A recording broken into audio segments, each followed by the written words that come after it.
Here on BBC One Wales, the 9 o'clock news with Michael Buerk.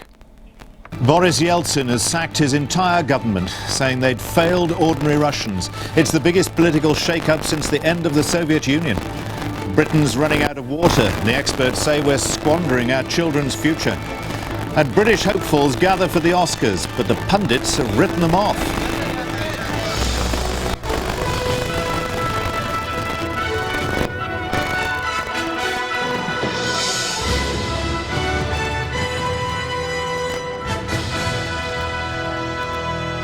Good evening. President Boris Yeltsin took Russia and the rest of the world by surprise today, returning from illness and sacking his entire government. He said the Premier, Viktor Chernomyrdin, and his ministers had failed ordinary Russians, and a new government was needed to speed up economic reforms. He's appointed a young and relatively unknown technocrat as acting Prime Minister, calling it all a routine process in renewing power.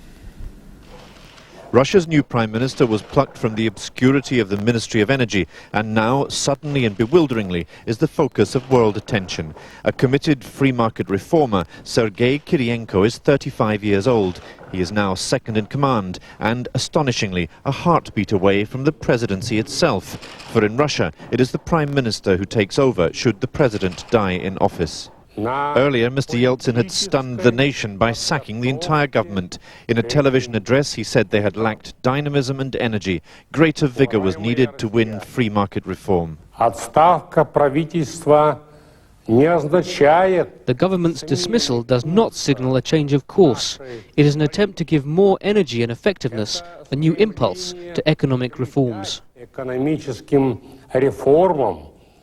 President Yeltsin has delivered the heaviest blow to the dismissed Prime Minister, Viktor Chernomyrdin. Many see it as the end of the road for him, but he wants to be president. This month he even started his own television show, widely seen here as the launch of his presidential campaign.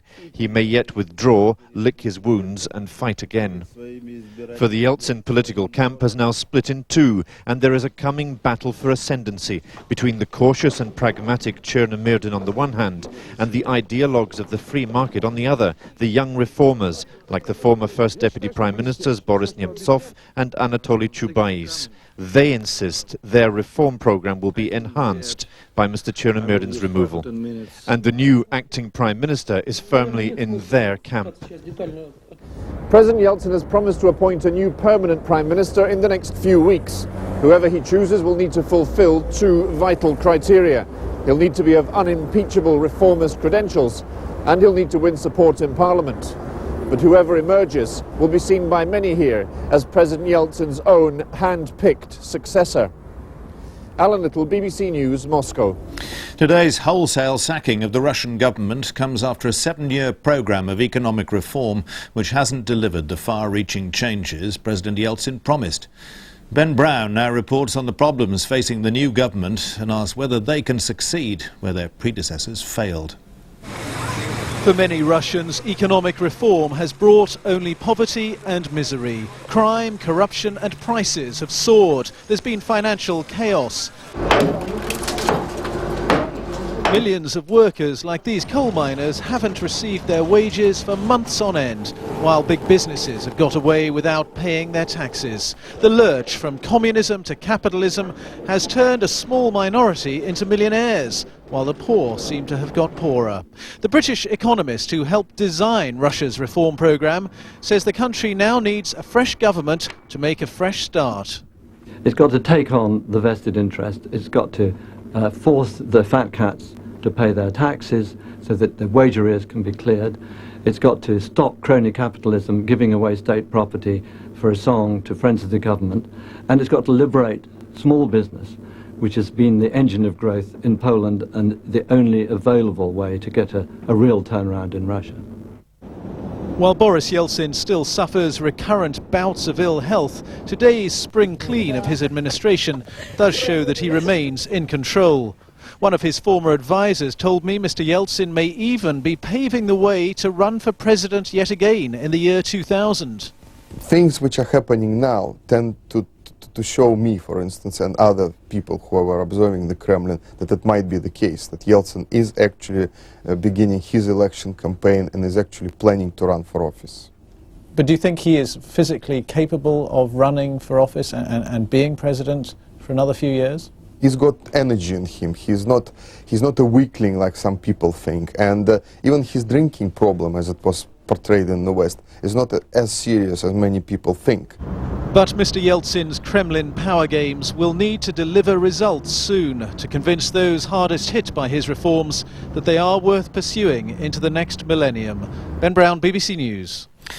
Here, 3 top security hospitals, which hold some of Britain's most dangerous criminals, could be closed under plans being considered by the government. A document obtained by the BBC's Panorama programme suggests that Broadmoor, Ashworth and Rampton hospitals could be replaced by up to 8 smaller units around the country.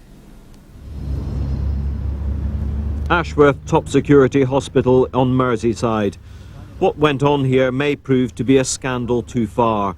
After a host of inquiries, the government is now considering radical reform. On BBC's Panorama programme tonight, the patient who first made the allegations of what was going on at Ashworth speaks out. Stephen Daggett says staff left a small girl unsupervised in the hands of paedophiles and child murderers. She was taken out into the Lawrencewell garden by one of the patients who had a history of sexual offences against children. He would disappear into secluded areas of the garden for 10, 15 minutes at a time with the little girl. Stephen Daggett, himself a sex offender, has now been transferred to another hospital for his own protection.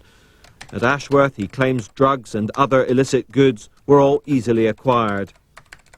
Now the civil servant responsible for helping draw up the government strategy says the 3 big special hospitals have had their day.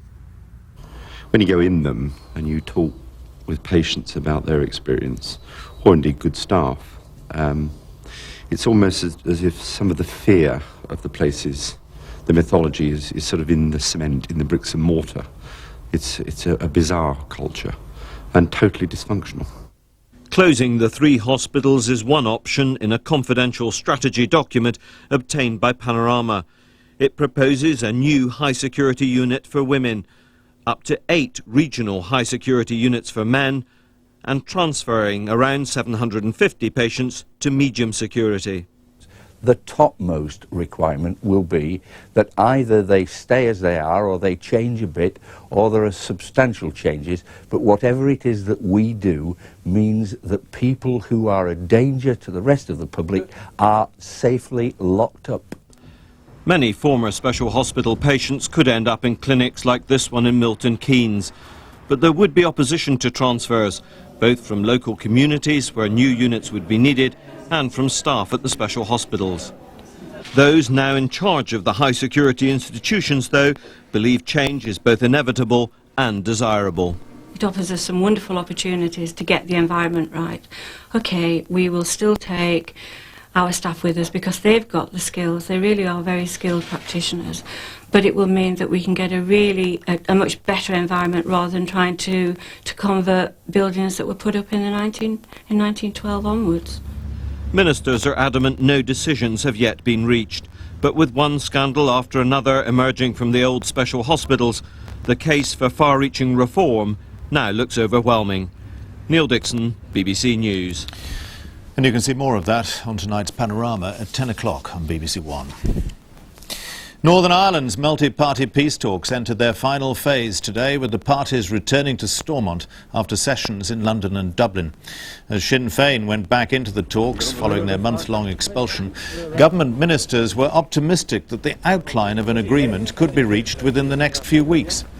But the day also saw a demonstration by the Reverend Ian Paisley's Democratic Unionists to highlight opposition to any cross-border bodies being proposed. The European Commission has begun legal action against the French organisers of this summer's World Cup after they refused to change their controversial ticket arrangements.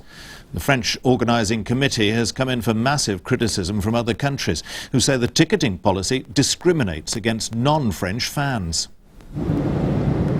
With just 80 days to go before the first ball is kicked at France 98, the row over ticket allocations continues to overshadow preparations.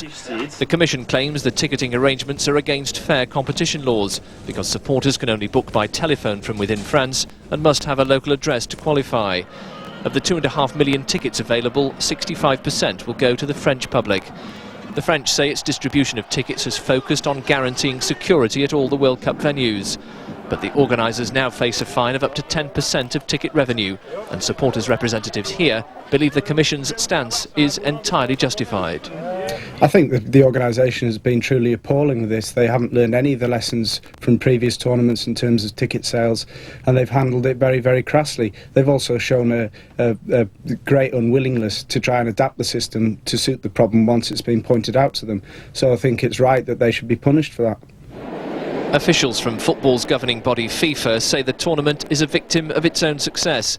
Today, the French authorities offered another 50,000 tickets for foreign fans, but that wasn't enough to placate the Commission, and legal proceedings will follow unless the French back down.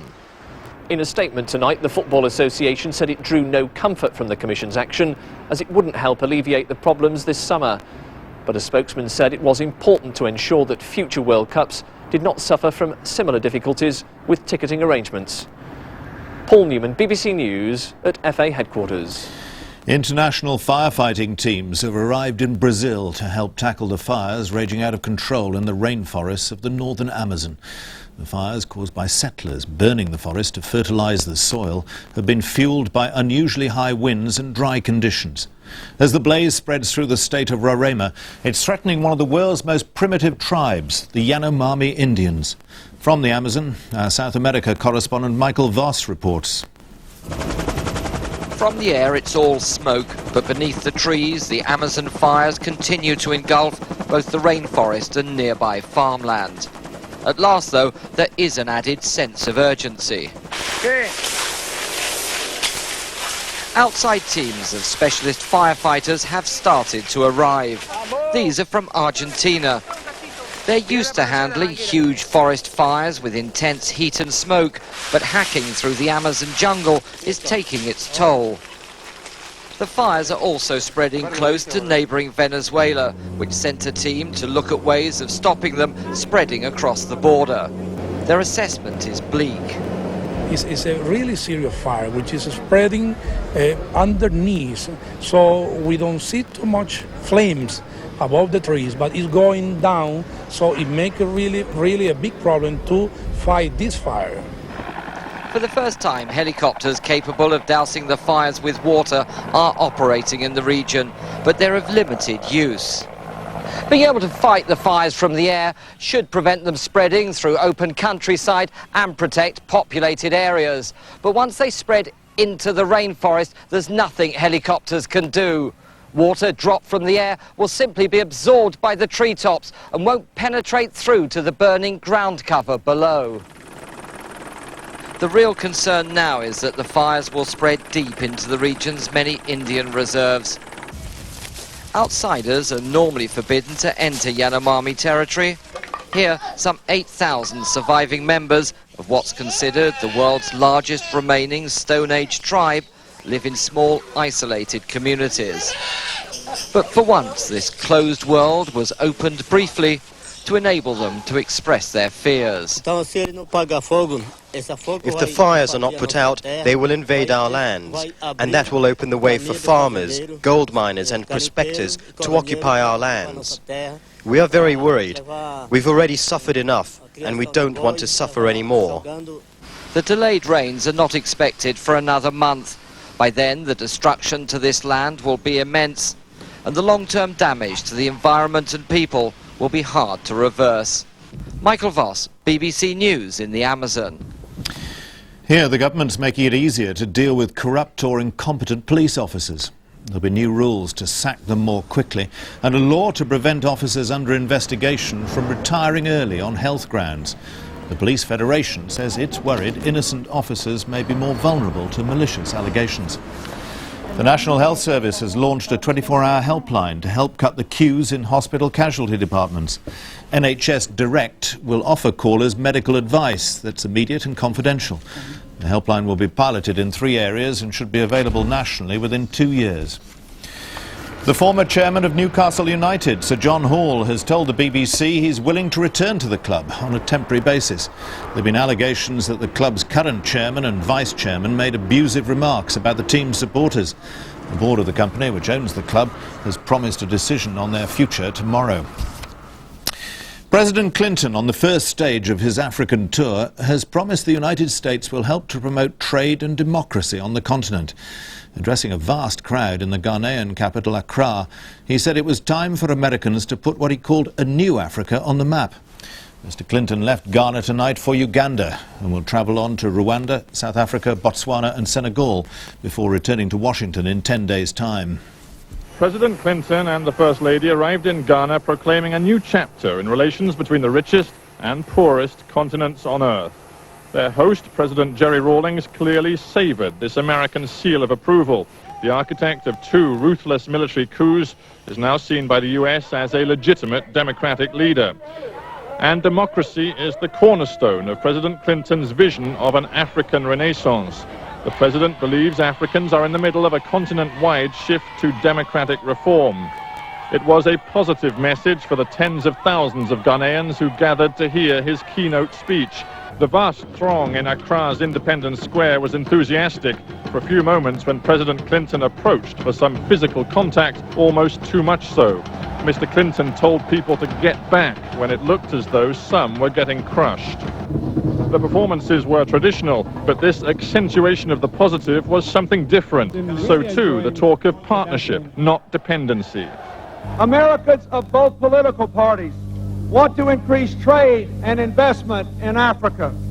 We have an African Growth and Opportunity Act now before Congress. Both parties' leadership are supporting it.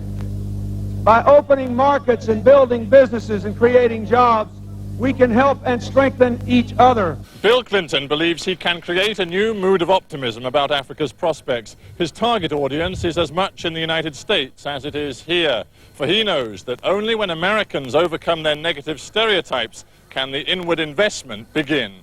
Stephen SACKUR, BBC News, Accra. Here, the group that advises the government on environmental planning says the problems caused by recent droughts will continue unless steps to conserve supplies are taken soon. The Round Table on Sustainable Development says the water regulator, Ofwat, should be given powers to safeguard long-term supplies. At the start of the BBC's Water Week, a series of programmes on all aspects of water, our environment correspondent Richard Wilson looks at the problems of maintaining the quality and quantity of our water supplies. More than 200 years ago, miners hand-cut and blasted this tunnel deep into the Derbyshire peaks. The water here is part of a massive underground reserve stored in the porous sandstone. It's an essential part of our water supplies. Nearly 40% comes from below ground. And in many areas, this once reliable source is drying up. Well, over the last decade, we've had very low levels in 8 out of 10 years. And we've recorded many new record low levels in boreholes around the country. On the surface, groundwater should help keep our rivers full, yet most are not quite what they seem. A high proportion of the water they carry is actually recycled. What we pump out of our aquifers for drinking water eventually returns to our rivers and streams. This is a sewage outfall pipe, and this Derbyshire stream can be as much as 70% treated sewage effluent. In a bar in a brewery further downstream, they say the beer owes its quality to the local water. But Bass pumps its own water from 1,000 feet below ground and uses about 4 million gallons a day. The public supply isn't good enough, and even the threat of pollution is a risk the brewery cannot afford to take. The deep aquifers are protected against any problems with land in terms of agricultural chemicals and fertilisers, and it takes a long, long time for them to be affected by groundwater contamination. Britain's water supply is in crisis. Our once damp climate can no longer be taken for granted. Rainfall fluctuates, and over 3 decades droughts have become increasingly frequent. Rain also falls where it's least needed. In parts of the south, demand is growing fast and almost every drop is used. In the northwest, demand is well short of supply and there's water to spare. Today, the Round Table on Sustainable Development, the group set up to advise the government on environmental policy, warned that it's all going to get worse. They said the water industry and its regulator Ofwat were concerned only with short-term economic planning.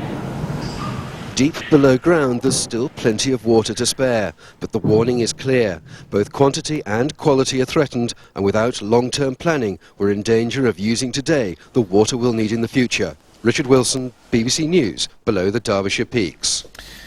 National Car Parks, the company which was founded on a £200 investment just after the war, has been sold to an American firm for over £800 million. Sir Donald Gosling and Ronald Hobson, who began the business on a London bomb site, have made a joint personal profit of £580 million. In the devastating wake of the Blitz, an investment was made which would become a business legend. Two young men bought a bomb site and turned it into a car park. The fact that cars were few and parking plentiful didn't put them off, and as traffic grew in the post-war years, they were proved quite brilliantly right. I think it's an amazing success story. To start off with an investment of what is believed to be £200 in 1948 in a single site in Holborn, and to retire with £580 million gross of tax has got to be, by anybody's stretch of the imagination, a tremendous success. Only one of NCP's founders, Sir Donald Gosling, has been regularly seen and photographed in public. His yacht, the Leander, is one of the most luxurious in the world. Car parks had made Sir Donald and his reclusive partner Ron Hobson rich long before today's sale. The government is presently considering new taxes on city parking. The timing of the partner sale may prove as prescient as their first investment. Nowadays, it's pretty obvious that renting out a car-sized piece of tarmac at £25 a day is a pretty good way of making money.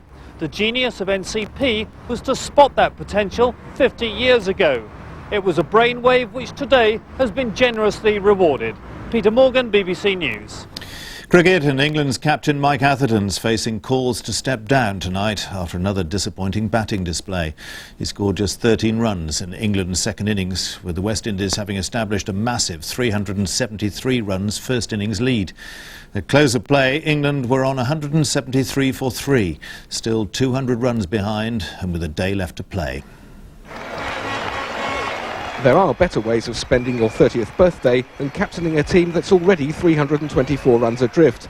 And there was also more than a suspicion that there may not be too many more days when Mike Atherton leads out the England Test team. At least Junior Murray had the decency to make a gift of his wicket. Soon after, Franklin Rose followed to one which, worryingly for England, kept low. Carl Hooper went on, though, completing a century of both elegance and authority before the declaration came, with West Indies a huge 373 ahead. It left England with the daunting prospect of having to bat for only an hour short of 2 days to save the match. Clearly, heroics were going to be needed. That and luck, which Stewart certainly got in surviving an appeal for caught behind. Replay evidence suggested the ball had nicked the bat before hitting his arm. There was no such good fortune for Atherton. Out for 13 on his birthday, but not quite the unhappiest return of the day. That was Butcher's for a naught which bagged him a pair and gave Ambrose his 30th wicket of the series. Thereafter, Stewart steadied things in his usual forthright manner, again demonstrating that he's England's most assured batsman against the West Indies. With Hussain also playing solidly, England were making comfortable progress on an easy-paced pitch. Until, just after tea, Stewart was prized out by Hooper for 79. Survival was now the only objective, and Hussain, with a watchful half-century, and Thorpe ensured England got to the close without further loss.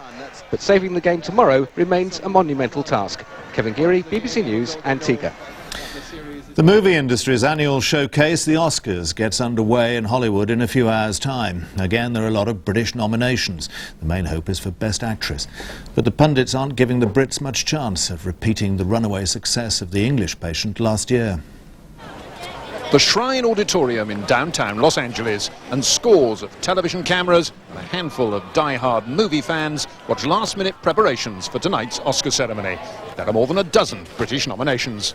1, 2, 3, 4, left touchline, 3. The most successful British film ever, The Full Monty, a low-budget tale of redundant steelworkers who turn to stripping, has 4 nominations, including Best Film. At their Hollywood hotel, the film's director and writer can't quite believe it. Our room service breakfast cost more than the film, virtually. I mean, it's quite extraordinary. I went to a party last night, which was like a big Hollywood party, and there was movie stars in every corner. And I just felt like I shouldn't be here. I thought everyone was looking at me like, he's not meant to be here. But it was a laugh, and I just sat there staring and pointing at incredibly famous people. Madonna! Another hotel, and the stars are on parade for one of the last pre-Oscar parties. American Matt Damon is there, nominated as both star and writer of Good Will Hunting. And 2 of 4 British women nominated for Best Actress, Dame Judi Dench and Helena Bonham-Carter, generous with praise for the Full Monty. Oh, I love Full Monty. It was delicious, delightful film. We've often had a complex, our British film industry, that we make too small films, and they have no interest to a mass audience, only in America, which certainly the Full Monty proved wrong. Please. Judi Dench is nominated for her role as Queen Victoria in BBC Scotland's Mrs. Brown, another small British film that's done well. But the one to beat is anything but small. Titanic, at $200 million, the most expensive film ever made. Titanic's nominated for 14 Oscars, including Best Actress for the Briton Kate Winslet. When the stars walk down this red carpet in a few hours' time, it'll be the culmination of days of pre-Oscar hype. And with Titanic predicted to sweep the board, it's probably as close as most of the British nominees will get to a place in the sun. Nick Higham, BBC News, Los Angeles. Main news again tonight. Russian President Boris Yeltsin has sacked his entire government. He said his ministers had failed ordinary Russians and a new government was needed to speed up economic reforms. Newsnights on BBC 2 at 10:30, but that's all from the 9 o'clock news. Good night.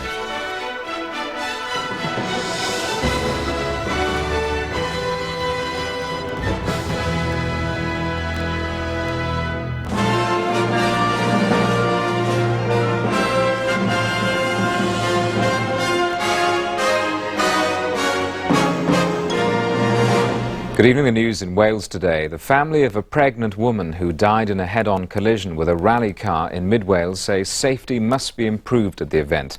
Becca Ward and the rally car's German co-driver died instantly in the weekend accident at Stay Little near Llanidloes. It's thought the rally team had taken the wrong road in between stages. The German team were trying to find their way back onto the rally route when the accident happened. Organisers are helping with the police investigation, but say competitors had clear details of all sections. Competitors are well aware of the routes beforehand, especially the road sections, and they have that in several ways. Becca Ward, who was 5 months pregnant, was en route to her parents' farmhouse at nearby Telerdig. They're devastated by the tragedy and say lessons must be learned. If they're going to run them, and they've every right to run them because they're legal, make them safe. And if people are travelling from one point to another on rallies, why not put them on a trailer? The injured rally driver won't be fit for interview for several days, but police say he holds the key to what happened. Meanwhile, it's emerged that local GPs recently wrote to organisers of last November's Network Q RAC rally, worried about the safety of spectators and motorists. The Welsh Secretary Ron Davies has been in Northern Ireland talking to the political parties involved in the peace process about devolution. He's spent an hour and a half at Stormont explaining how the National Assembly in Wales will work. Northern Ireland is no stranger to devolution. Stormont was home to a parliament for half a century. But the peace talks are now entering a crucial phase. Northern Ireland Secretary Mo Mowlam wants a deal before Easter. It was felt Ron Davies could contribute some useful ideas from his experience in setting up the Assembly in Wales. Ron Davies has made the effort to come to talk face to face, makes all the difference in the kind of talks we're having. Gives us a concrete, specific ideas to discuss, debate, accept or reject at the beginning of a very important time for us in Northern Ireland. To get into the peace talks, the Welsh Secretary was confronted by a demonstration led by the Reverend Ian Paisley, protesting against the readmission of Sinn Féin. Good to see you. Thank you very much. Nice to see you. A brief handshake and into a session lasting an hour and a half on the Assembly's powers and procedures. While Ron Davies's presence here at the talks may have been appreciated as a useful contribution, the fact is that the structure of any assembly in Northern Ireland is not high on the list of the political parties' priorities at the moment. There are far more crucial issues which will determine the outcome of these talks. Glyn Mathias, BBC Wales Today, Belfast. A 200-year-old telescope similar to the one used by Nelson at the Battle of Trafalgar has been found in a room full of junk at the Welsh National Opera. The discovery was made by staff searching out props for a new production of the seafaring opera Billy Budd. That's Wales Today. Our next bulletin is at 5 to 2. The weather forecast now with Michael Fish. From me, good night.